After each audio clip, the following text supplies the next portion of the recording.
What's going on, guys? Welcome to my channel. Looking into the offseason, there's a few questions to be raised about contract situations for certain teams going forward.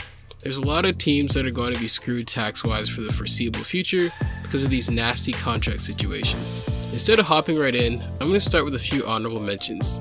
These are contracts that I consider to be bad, but not even close to as bad as the top 5. My first of the honorable mentions is Gordon Hayward. Now I know Hayward's contract is really bad considering he was getting paid $30 million last season to come off the bench and he played subpar minutes. But there's still a possibility of him returning to something close to his expected production.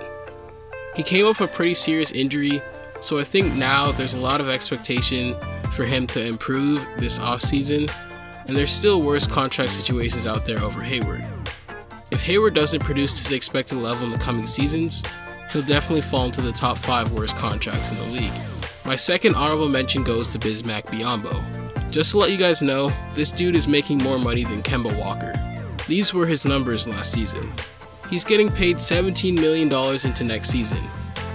Him getting 26 rebounds in the Eastern Conference Finals in 2016 raised his stock so much that the Magic actually gave him this big of a contract. Needless to say, he still isn't even one of the worst ones yet. Number 3 for honorable mentions goes to Timofey Mozgov. The Lakers offered Mozgov 4 years, $64 million in the 2016 offseason. I don't know why the Lakers thought this was a good idea at the time, but it's the Lakers, so no one really knows what they're doing. It's safe to say that a deal like this is not going to bode well for a lot of teams going forward. Mozgov has been on 3 teams in that span, and he's still making $16 million per season. Looking at the worst contracts in the league, my number 5 goes to none other than Nic Batum. The Hornets contract situation is an absolute mess. Their best player is getting paid less than their role players, and Nic Batum happens to be one of them. Batum signed a massive 5-year, $120 million contract in 2016, which is roughly $24 million a season. Batum has averaged these numbers over the last 3 seasons. Now those numbers aren't garbage, but for his contract they're absolutely terrible.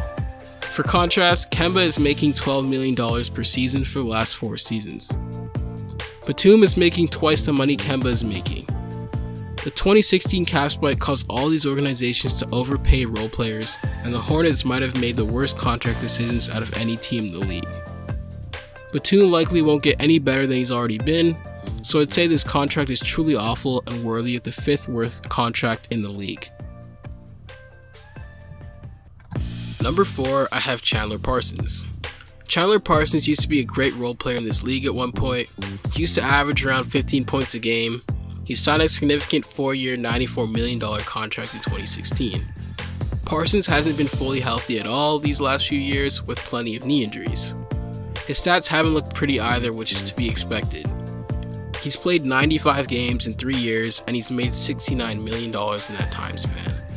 Parsons' contract is ridiculously bad for the Grizzlies, and they'll likely have to keep him until he expires because no team is going to take that even if a buyout is possible. Number 3, I have Andrew Wiggins. Maple Jordan, Jordan Jr., whatever you want to call him, Andrew Wiggins has less than lived up to expectations. The former number 1 pick showed promise in his first 3 seasons, averaging these numbers, but since he signed his 5-year, $148 million deal, his production has fell off quite a bit. There's been speculation that Wiggins is one of those guys who cares more about the money than the game, and whether or not that's true doesn't hide the fact that he's not worth the money. You can blame Tibbs or Jimmy or whoever, but Wiggins just doesn't seem to care about getting better anymore. He's naturally gifted, but the effort is lacking considerably for him to reach his full potential. The Timberwolves looked down on giving him such a huge deal, and now they have to pay the price for it. At number 2, I have Chris Paul. So the Rockets thought giving Chris Paul a 4-year, $160 million contract was a good idea.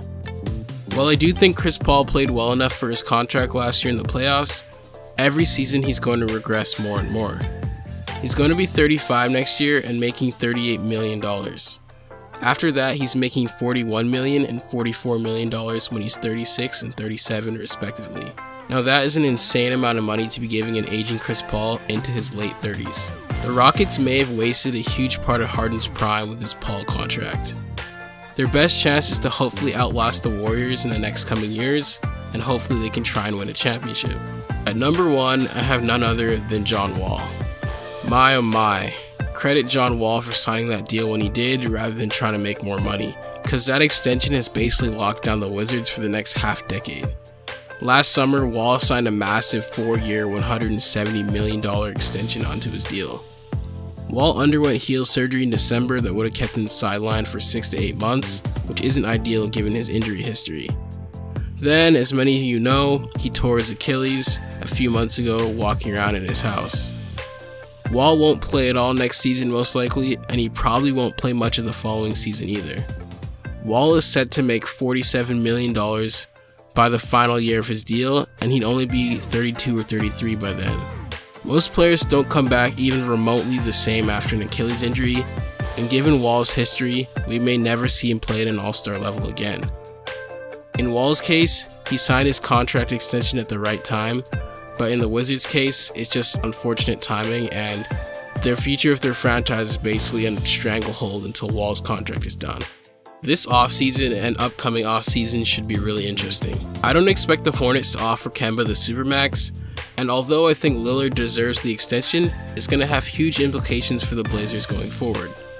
Giannis is also eligible for $247 million next offseason, which would potentially offer him around $56 million in his last year on the deal. There's a lot to consider with contracts, but these are the worst ones in my opinion. That's all for this one, guys. Thanks so much for watching. I hope you enjoyed it, and I'll catch you in the next one. Tell 'em this the year I finally grew up and I turned into